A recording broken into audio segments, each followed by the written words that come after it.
Dana said he wanted to bring back the old style of weigh-ins where you get on stage sucked out. You've been around this sport longer than everyone. Maybe Clay and Andre have been around longer, but which do you prefer, the early mornings or the old style that I think you did the majority of your career? Well, the old style brought a different kind of energy to it. It was more of a discipline, you know. But I'm quite fond of I'm quite fond of eating after in the morning and went in the morning and then be able to eat all day. It feels better. So it's more about health. I mean, we talked to Shorty Torres, and when he weighed in at Utica, he had 36 hours to rehydrate. He's never had that in his career. And Clay said the same thing. He likes those 36 hours to just recover.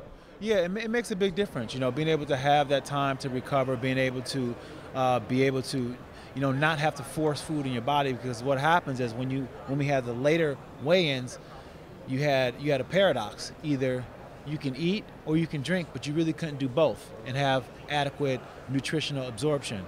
So you ended up, coming up short in one area. And when Darren missed weight, a lot of people said Steven shouldn't take the fight. He put in his contract he couldn't go above like 188, 183. Robert a few months ago told us he wouldn't take a fight if his opponent missed weight. Where do you fall on that?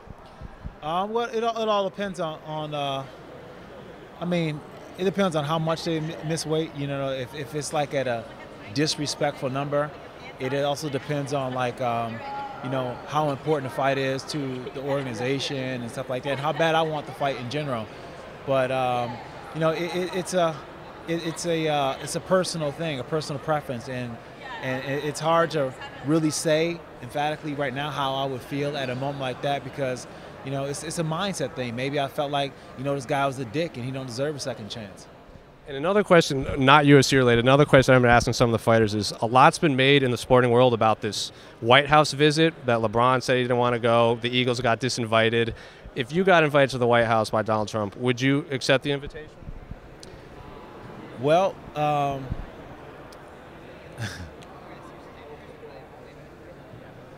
no, I wouldn't go. I wouldn't go just because it's all for show. It's for nothing. The government is not the government we think. That's a charade. That's just for the people to see. You know what I'm saying? I don't know Donald Trump. I met him once. But it's, politics are politics, and it's just a show for people. But at the end of the day, there's something else that's running behind the scenes that no one can see. And there's a hidden hand. And that's just the reality of politics. So we can say, politically, oh, Donald Trump is this way, Donald Trump is that way. Donald Trump is a puppet. And I'll end it with this. We're in the house that Jordan built. Are you Team LeBron or Team Jordan? I like them both. I don't think that you have to choose either or. I like LeBron for what he brings, his competitive fire, just his demeanor. To think about LeBron is, you have a guy who's been looked at like how he is since he was like 15 years old, and he hasn't had one slip up. Just as a man in general, that's commendable, because I know how easy it is to fall into traps of success, and he's evaded all those. So, I have a totally different respect for LeBron on so many different levels, And Michael Jordan, he's a great athlete and everything like that. So, it's hard to say. I like them both.